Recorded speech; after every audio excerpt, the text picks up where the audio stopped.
हरियाणा विधानसभा में बजट सत्र के पहले चरण के दौरान इनेलो विधायक अभय चौटाला के 2 दिन के लिए नेम किए जाने के मामले को लेकर विधानसभा सचिवालय को हाई कोर्ट की ओर से मिले नोटिस को विधानसभा की ओर से नजरअंदाज करने का प्रस्ताव पारित किया गया।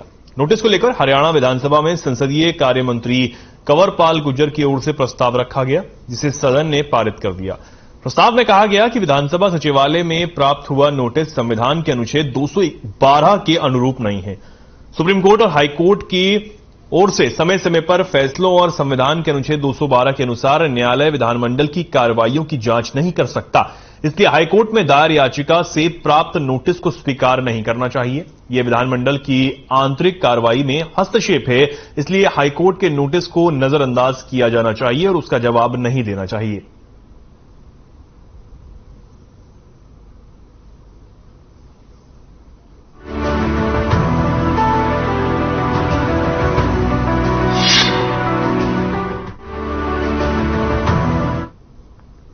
मुख्यमंत्री मनोहर लाल की अध्यक्षता में विधानसभा सत्र में पेश किए गए आम बजट के विभिन्न पहलुओं और उनके क्रियान्वयन पर चर्चा के लिए एक बैठक का आयोजन किया गया।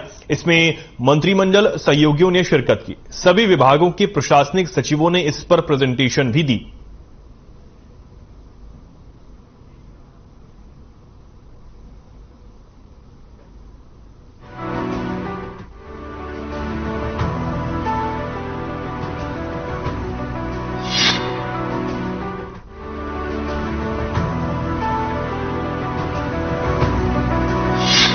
कांग्रेस विधायक किरण चौधरी ने प्रेस वार्ता की। इस दौरान उन्होंने सरकार पर जमकर निशाना साधा है, जहां उन्होंने कहा कि विधानसभा में 13 ध्यानाकर्षण प्रस्ताव दिए थे, लेकिन लोगों से जुड़े मुद्दों को भी स्वीकार नहीं किया जा रहा।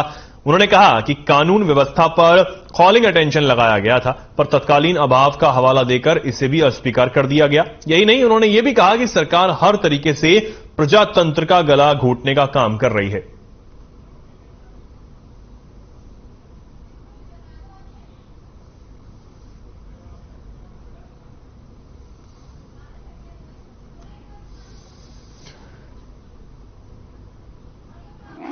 बजट सेशन जैसे चल रहा है आप देख ही रहे हैं, और पूरा का पूरा 13 ध्यान आकर्षण प्रस्ताव मैंने दिए थे। और ध्यान आकर्षण प्रस्ताव उन चीजों पर दिए जाते हैं जिनके ऊपर बहुत अहम मुद्दे जो हैं, जनहित के मुद्दे होते हैं, उनसे संबंधित होते हैं ये ध्यान आकर्षण प्रस्ताव। और पूरे हरियाणा से संबंधित ये मुद्दे मेरे पास आते हैं, तो बहुत मेहनत करके, क्योंकि इसके अंदर जो है बहुत टाइम लगता है, ये काम जो है हम सारे के सारे मुद्दे सरकार के सामने लेके आते हैं ताकि बजट सेशन के अंदर या जो सा भी सेशन होता है उसका जवाब दिया जाए। लेकिन बड़े दुर्भाग्य की बात है, मैं कहूंगी, और मैं तो कहती हूँ शर्म की बात है कि 14 ध्यान आकर्षण प्रस्ताव जो बहुत अहम मुद्दों के साथ जुड़े हुए हैं,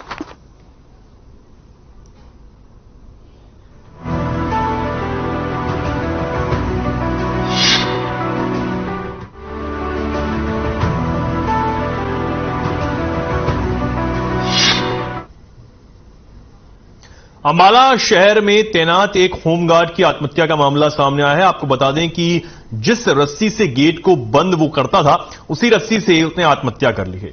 30 वर्षीय अकबर अली नारायणगढ़ का रहने वाला था। पुलिस को सूचना मिलते ही मौके पर पहुंची पुलिस और सीन ऑफ क्राइम टीम को मौके पर बुलाया गया। फिलहाल पोस्टमार्टम के लिए बॉडी को मॉर्चरी में रखवा दिया गया है और पुलिस जांच में जुट गई है।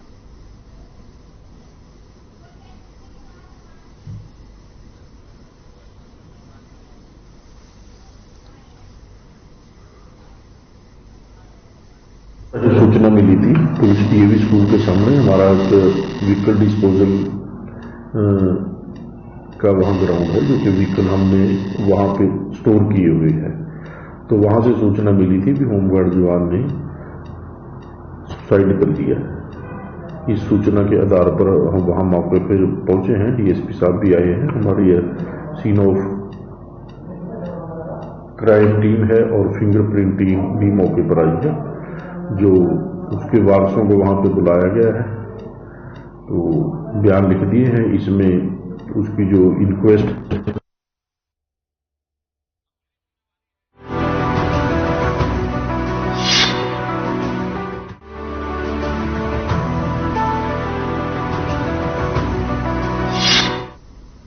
यमुनानगर में all India institute of local self government का निर्माण का 1 दिवसीय कार्यशाला आयोजित की गई। वहीं किसानों को जागरूक करने के लिए योजनाएं तैयार की जा रही हैं। इस दौरान कार्यक्रम में जिला स्तर के सभी विभाग अधिकारी शामिल रहे। इस कार्यक्रम में योजना के बारे में वीडियो, अन्य गतिविधियों के माध्यम से पूर्ण जानकारी दी गई। इसको लेकर सिंचाई विभाग, हमारा जिला उद्यान विभाग लोगों और किसानों को जागरूक करेंगे कि पानी के लेवल को तेजी से नीचे जा रहे हैं, जिसमें से रादौर, जगाधरी, सरस्वती नगर और सढौरा, और इन चारों ब्लॉकों में से 251 पंचायतें शामिल की गई हैं जो जिनका वाटर लेवल बहुत तेजी से नीचे जा रहा है। अगर मैं बात करूं सढौरा के गांव की, तो यहाँ पर कुछ गांव, जैसे 22 तारीख को एक प्रोग्राम बहुत बड़ा करने जा रहे हैं वाटर डे पे, तो यहाँ पर ठसका ग्राम पंचायत है जिसमें 69 मीटर से भी नीचे ज्यादा पानी जाता है। यहाँ पे अटल भूजल योजना का जो ट्रेनिंग सेशन हुआ है, इसमें हमने सारे विभागीय लोगों को जो इस अलग अलग विभागों में काम करते हैं, irrigation, agriculture department, horticulture, education, जो भी डायरेक्टली या इनडायरेक्टली जल के समाधान से जुड़े हैं, उनको यहाँ निमंत्रण दिया है। और हम ये जो ट्रेनिंग कर रहे हैं उसमें लोगों को साथ में मिलाने से वो आपस में अपने जो चैलेंजेस आते हैं उनको काम करने में, उसमें समाधान में एक दूसरे का सोल्यूशन निकालते हैं। और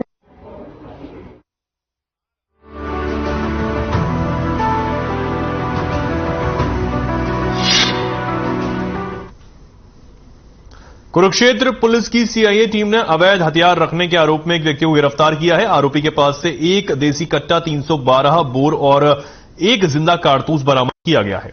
अवैध हथियार रखने वालों की धरपकड़ तेज करते हुए अपराध अन्वेषण शाखा 2 की टीम ने अवैध हथियार रखने के आरोप में ऋषभ को गिरफ्तार किया। अपराध अन्वेषण शाखा 2 प्रभारी निरीक्षक प्रतीक कुमार ने जानकारी देते हुए बताया कि पुलिस टीम ने गश्त के दौरान आरोपी से चोरी का सामान और अवैध हथियार होने के शक के आधार पर उसे काबू किया, जिसकी तलाश लेने पर उसके कब्जे से 1 देसी कट्टा और 1 जिंदा कारतूस बरामद हुआ।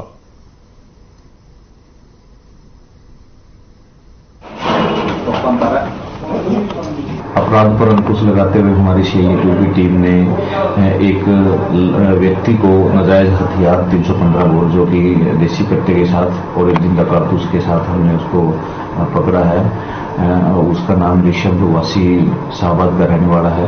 और इससे जब गहनता से पूछताछ की गई तो इसने बतलाया कि ये 7 मार्च को जो शाहबाद हुड्डा पार्क में झगड़ा हुआ था उसमें भी ये शामिल था। तो भविष्य में माननीय अदालत से प्रोडक्शन वारंट की इजाजत लेकर प्रोडक्शन वारंट लगवाकर इसको भी मुकदमा हजा में जो है गिरफ्तार किया जाएगा।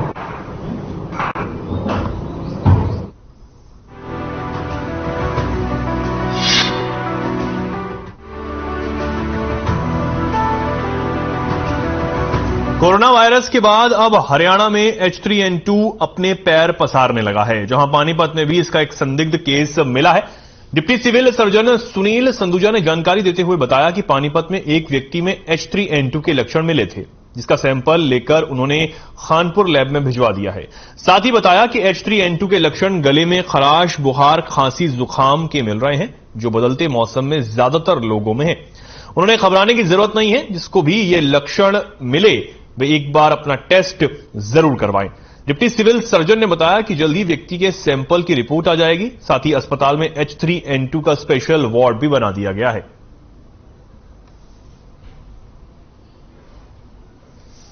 ऐसा है कि H3N2 का केस नहीं है, H3N2 का सस्पेक्टेड केस है। सस्पेक्टेड का मतलब ये है कि उससे जो सिम्टम है इसकी यूजली कॉमनली जो कॉमन साइनोसाइटिस के साथ फीवर और गले में ज़्यादा खुजली होना, खराश होना, नज़ला, जुकाम, फीवर, बॉडी एक्स वगैरह ये सिम्टम्स रहती हैं। जब ये चेस्ट में चला जाता है, जैसे कोविड में भी जाता था, तो थोड़ा सा सीवियर कंडीशन हो जाती है। ऐसे लोगों का हम सैंपल भेजते हैं हायर अथॉरिटीज़ को और लैब्स को, जो हर एक हॉस्पिटल के साथ अटैच की गई है। हमारी पानीपत की लैब अटैच हुई है खानपुर मेडिकल कॉलेज, तो हमने सैंपल भेजा है। हमें लग रहा है कि हो सकता है उसको कुछ और हो, लेकिन हमने उसको देखा भेजा है कि वो उसका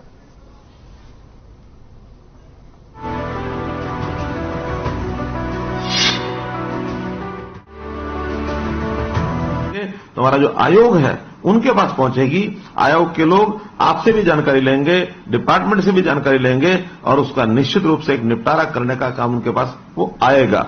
जिस प्रकार से हमने ऑटो अपील सिस्टम के माध्यम से ये व्यवस्था बनाई है, आपको मैं एक और जानकारी देना चाहता हूं मित्रों कि पिछले दिनों में एक समस्या हमको ध्यान में आई कि कोई भी खास करके रेवेन्यू में जो ऐसी शिकायतें होती थी उसका पहले पटवारी जो है उसका निदान करता था। पटवारी ने ठीक काम नहीं किया तो हम तहसीलदार के पास चले जाते थे, वहां अपील होती थी। तहसीलदार के पास निदान नहीं हुआ तो हम डिस्ट्रिक्ट कलेक्टर डीसी के पास जाते थे, डीसी के बाद हम डिविजनल कमिश्नर के पास जाते थे, डिविजनल कमिश्नर के बाद फिर हमें जाने का मौका मिलता था एफसीआर के पास जाते थे। और क्या कभी कभी तमाशा ऐसा होता था कि कोई भी बीच का अधिकारी वो कहता था कि इस केस को जो है ना मेरे बजाय फिर नीचे से रिमांड करके वहां भेजता था कि वहां से फिर सुनवाई करके लाओ। और एक प्रकार से जैसे जैसे हमारी आशा तो ये होती थी कि हम जल्दी से फैसला हो जाएगा, इसका लाभ मिलेगा, लेकिन कभी भी कोई अधिकारी इसको रिमांड करके जैसे सांप सीढ़ी का खेल होता है, जैसे सांप ने काटा हो फिर नीचे पहुंच गया हो, और ये सालों साल लगे रहते थे। हमने आने के बाद केवल 2 अपील की बात को मंजूर किया। 2 अपील के बाद तीसरी जगह पर वो रिमांड नहीं हो सकेगा और दूसरे अधिकारी ने जो फाइनल फैसला सुनाना है उसके बाद वो आगे कहीं भी अपील के लिए नहीं जाएगा और न ही वो रिमांड कर पाएगा। अगर उसको कहीं भी जाना है तो फिर कोर्ट के रास्ते से जाएगा ताकि हमारे समय बचेगा। अन्यथा इस प्रकार सालों साल एक एक पीढ़ी इन विषयों पर चली जाती थी, लग जाती थी और इतने समय के बाद भी उसका हल नहीं होता था। तो रिमांड का सिस्टम जैसे खत्म किया उसी प्रकार से एक सरलीकरण, ये 2 लेवल तक की अपील का सिस्टम आज हमने शुरू किया है। और जब से आज शुरू किया है, जिन लोगों को इसकी जानकारी मिली है उन लोगों को एक आशा बंधी है कि हरियाणा सरकार में किसी प्रकार की कोई समस्या होगी तो उसकी निश्चित अवधि के अंदर हमको जो है उसका लाभ मिलेगा। इस आशा के साथ बहुत लोगों ने लाभ उठाया है।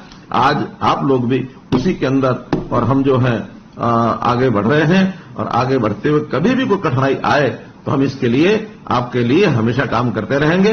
आपने मेरी बात सुनी, आपका बहुत बहुत धन्यवाद, बहुत बहुत आभार।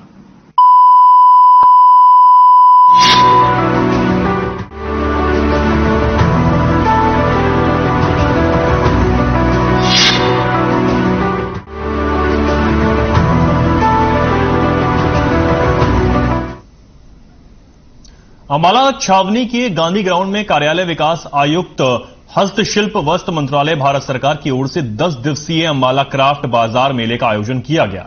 इस मेले में कश्मीर से लेकर कन्याकुमारी तक शिल्पकारों की हैंडमेड आइटम्स की प्रदर्शनी लगाई गई। इससे रोजाना अनेक लोग देखने के लिए पहुंच रहे हैं और खरीदारी भी कर रहे हैं। इससे शिल्पकारों का मनोबल और अधिक बढ़ रहा है। आपको बता दें कि इसकी शिल्पकारी को उभारने के लिए कार्यालय विकास आयुक्त भारत सरकार भी इन्हें सहयोग दे रहा है।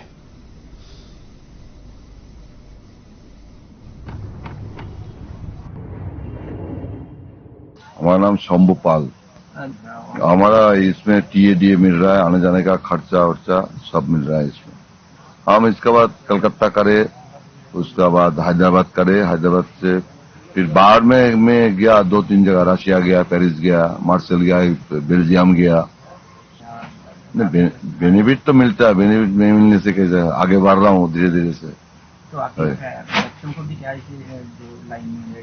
एक बच्चा है हमारा लाइन में, हैदराबाद में रहता है वो, वहाँ भी दुकान भी है वहाँ पर सिकंदराबाद में। मेरा नाम है दिलीप चक्रवर्ती। हाँ, ये हैंडीक्राफ्ट आइटम है, मेरा हैंडमेड आइटम है। मैं हैंडमेड ज्वेलरी बनाता हूँ और all over India central government का जितना भी एग्जीबिशन लगता है मैं उसमें पार्टिसिपेट करता हूँ। और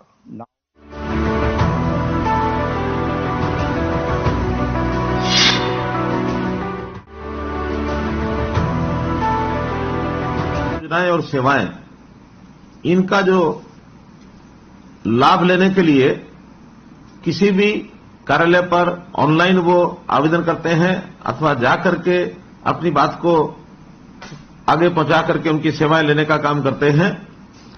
और उनको समय पर यदि वो सेवा प्राप्त नहीं होती तो पहले हमारा काम था उस दफ्तर में जाना, दरखास्त लेके जाना, दस्तावेज बनते थे, फाइलें बनती थी, लेकिन भटकना पड़ता था। इस सारी व्यवस्था से जब चिंता हुई तो हमें लगा कि इसका कोई एक ऐसा सिस्टम बनाना चाहिए कि एक बार कोई उपभोक्ता अपनी बात को ले जाकर के अपना अप्लाई करे, ऑनलाइन करे अथवा अपनी कागज की एप्लीकेशन देकर के आए, उसके बाद उसकी चिंता नहीं होनी चाहिए, वो काम अपने आप हो। और इस व्यवस्था को बनाने के लिए एक नया कार्यक्रम हमने चलाया और एक सॉफ्टवेयर बनाया। उस सॉफ्टवेयर का नाम था ऑटो अपील सिस्टम अर्थात आस। और ये आस का काम हमने जिम्मे लगाया। जो हमारा राइट टू सर्विस कमीशन है, ऐसे राइट टू सर्विस कमीशन जो हमको सेवाओं का जो एक ऑर्गन बना हुआ है, जो सरकार ने बनाया है, ऐसे कमीशन के जिम्मे काम लगाया। तो उन्होंने एक सिस्टम के माध्यम से जितने दिन में सेवा मिलनी चाहिए, अगर उस समय तक नहीं मिली तो बाद में अपने आप उसकी प्रथम चरण की अपील वो चली जाएगी। और अगर 30 दिन के अंदर वहां भी उस समस्या का हल नहीं हुआ तो अपने आप द्वितीय अपील के लिए वो उससे ऊपर के अधिकारी के पास चली जाएगी। और अगर 2 अपील में भी वो काम नहीं होता तो अपने आप ऑटोमेटिकली वो आयोग के पास चला जाएगा। तो एक इस प्रकार की सिस्टम बनाया गया। और इसमें से मुझे बड़ी खुशी है आपको बताते हुए कि जब से ये सिस्टम लागू किया है, 1 सितंबर 2021 को ये सिस्टम शुरू किया था और लगभग इसको 1.5 साल से ऊपर समय हुआ है। इस 1.5 साल में, और मैं बहुत हैरान हो रहा हूं कि 6,54,000 अपीलें वो अपने आप बिना किसी की अपील किए भी 6,54,000 अपीलें हुई। और जिसमें से 6,10,000 अपीलों को और सुन लिया गया है, उनके ऊपर कोई ना कोई कार्रवाई कर दी गई है। या तो आपका काम पूरा हो गया है, और अगर काम मान लो नहीं होने वाला है तो चाहे वो रिजेक्ट भी हुआ हो, लेकिन टाइम के अंदर आपको उसका जवाब मिला है। और इसके लिए कई जगह तो दोषी अधिकारी उनको वार्निंग भी दी गई है, उनके खिलाफ कार्रवाई करने के लिए भी लिखा गया है, और कईयों के ऊपर तो आर्थिक दंड फाइन भी किए गए हैं। तो इस प्रकार से इस सिस्टम को जो शुरू किया है, और आज ऐसे 6,10,000 लोगों में से मैंने अपने कुछ साथियों को कहा कि कुछ लोगों से मेरी बात कराइए। तो आप ऐसे लोग हैं जिनके समय पर बिल जो है वो नहीं मिला है, किसी को पावर का बिल मिला नहीं है, पावर का बिल मिल गया तो आप भुगतान करने गए, वहां आपको कठिनाई आई है, कहीं आपने भुगतान कर दिया लेकिन उनके खाते में ही जमा नहीं हुआ है, कहीं आपके खिलाफ कोई ना कोई ऐसे ही अनाप शनाप पैसा वो जो लगा के रख दिया गया है, आप बिल ठीक कराने गए, आपका बिल समय पर ठीक नहीं हुआ है। इसी प्रकार से WCD का जो कुछ शिकायतें हैं उसमें भी कुछ लोगों को आपके माध्यम से मैं बात कर रहा हूं, कुछ लोग बैकवर्ड क्लास के, शेड्यूल कास्ट के, उनकी जो वजीफे मिलने होते हैं, स्कॉलरशिप मिलनी होती है, उसके कारण से कई प्रकार की जो कठिनाइयां हैं वो आपको आई हैं। लाडली जो सोशल सिक्योरिटी अलाउंस है, लाडली का जो पैसा मिलता है वो हमको योजना में पैसा नहीं मिला है, किसी को बेटी के विवाह के ऊपर शगुन मिलता है वो समय पर नहीं मिला है। तो ऐसी सारी योजनाओं को यानी समय पर मिल जाए, इसलिए ये आम जो सिस्टम है, आज सिस्टम है, इसको लागू किया गया है। और इसके अंदर कुल मिलाकर आज जो आज सिस्टम पर आ गए हैं 33 विभागों के और 384 जो सेवाएं हैं, ये जो है उसके ऊपर ऑनलाइन ये आ गई हैं। इसके लिए हमने एक फोन नंबर भी जारी किया है, आपके पास जरूर वो होगा। उस फोन नंबर को भी मैं आपको बता देता हूं, 0172, चाहे तो आप लिख लें 0172 3968 400। इस पर आप अपनी फोन करके और किसी प्रकार की जो अपील है, यदि ऑटो अपील आपकी नहीं भी गई है, क्योंकि बहुत से विभाग ऐसे हैं जिनके भी ऑटो अपील सिस्टम पर वो विभाग नहीं आए हैं, ऐसा भी काम अगर आपका नहीं हुआ है तो इस पर आप जाकर के सीधी अपील भी दायर कर सकते हैं और निश्चित समय के ऊपर आपको जो उसका ये लाभ मिलने वाला है। हम तो कुल मिलाकर अपने शासन में सारा, चाहे वो हमारा अधिकारी वर्ग है, चाहे हमारे कर्मचारी वर्ग है, उनको हमेशा एक बात कही है कि सेवा भाव से ही काम करना चाहिए, किसी को जगह जगह भटकना नहीं चाहिए, उसको ना पड़े, और प्रोएक्टिव होकर के आगे बढ़ करके और हम लोगों की सेवा करें। क्योंकि हमने एक बात की घोषणा की है कि हरियाणा का ये 2 करोड़ और 85 लाख जो सदस्य हैं, जो नागरिक हैं, ये सब हमारे अपने परिवार के सदस्य हैं, और अपने परिवार में किसी को इतनी तकलीफ है, उसकी सुनवाई ना हो तो आखिर ये हमारा दायित्व हम नहीं निभा पाएंगे। इसलिए हर किसी की सुनवाई होनी चाहिए, और वो तभी हो सकती है यदि हमारे अधिकारी और कर्मचारी उस सेवा भाव से काम में लगेंगे। तो सेवा भाव से काम करने का परिणाम ये है कि हर किसी को यानी उसको एक आनंद आएगा, हर किसी का जीवन सुखी होगा और उसका जो सेटिस्फेक्शन लेवल है, उसका जो संतोष का जो एक लेवल है, तो संतुष्टि उसकी बढ़ेगी और संतुष्टि बढ़ेगी तो समाज सुखी होगा। मैं आपको एक बात बताना चाहता हूं कि दुनिया में एक देश ऐसा भी है जो अपने यहां अलग अलग प्रकार के जो इंडेक्स होते हैं, उस इंडेक्स को नापने का उसकी विधि उन्होंने एक नए प्रकार से बनाई है कि हमारे यहां लोगों का हैप्पीनेस इंडेक्स क्या है। भूटान वो देश है जो हैप्पीनेस इंडेक्स को नापता है। हम भले ही इंडेक्स पढ़े रहते हैं कि हमारे यहां जो शेयर मार्केट है इंडेक्स क्या है, प्राइस इंडेक्स क्या है, अथवा जो हमारे जो कमजोरियां हैं, कमियां हैं, वो कितने आंकड़े कम ज्यादा हो गए हैं, कितने एक्सीडेंट हो गए हैं, इसी का इंडेक्स नापते रहते हैं। और भूटान अपने नागरिकों का हैप्पीनेस इंडेक्स वो नापता है। बहुत बड़ी बात है। हम भी यहां ईज ऑफ लिविंग इस नाते से लोगों का जीवन कैसे सरल हो, उस प्रकार के काम को हम कर रहे हैं। और इस काम में हमारा जो सेवा का अधिकार आयोग, ये जो आयोग बना है, इस आयोग के नाते से बहुत बढ़िया काम भी किया जा रहा है। और हम हमेशा समय पर कैसे काम हो, वो केवल एक विभाग नहीं तो जितने भी विभाग सरकारी हैं उनका सबका काम समय पर हो। और समय पर हो यानी यहां तक भी हमारी आगे की योजना है कि आखिर अपील करने का मौका ही क्यों मिले। अपील तो तब की जाती है जब पहले चरण पर समय पर काम नहीं होता।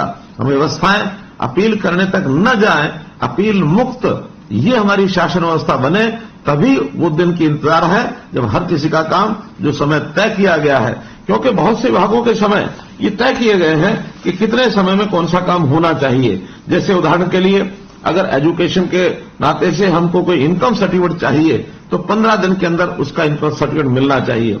बैकवर्ड क्लास का सर्टिफिकेट 7 दिन के अंदर मिलना चाहिए। हालांकि परिवार पहचान पत्र के अंतर्गत अब बहुत सी सेवाएं ऐसी भी की जा रही हैं कि आप एक क्लिक पर भी अपना ये सर्टिफिकेट प्राप्त कर पाएंगे। वो व्यवस्थाएं जब होंगी तो ऑनलाइन ऑटोमेटिक होंगी, जब तक वो नहीं होती हैं तो हमारे अप्लाई करने के लिए जितना समय बताया गया है उसके अंदर वो सेवा मिलनी ही चाहिए। डॉक्टर अंबेडकर हमारा मकान अगर मरम्मत के लिए हमको योजना का लाभ चाहिए तो डॉक्टर अंबेडकर नवीनीकरण योजना 60 दिन के अंदर उसका पैसा हमको मिलना चाहिए। किसी को चरित्र प्रमाण पत्र बनाना है तो 21 दिन के अंदर उसका समय अवधि तय की गई है।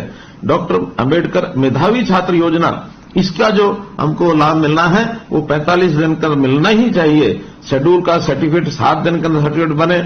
हमारा जो रेजिडेंट सर्टिफिकेट जो है वो 7 दिन के अंदर बने। मुख्यमंत्री विवाह शगुन योजना, इसके लिए 30 दिन तय किए गए हैं।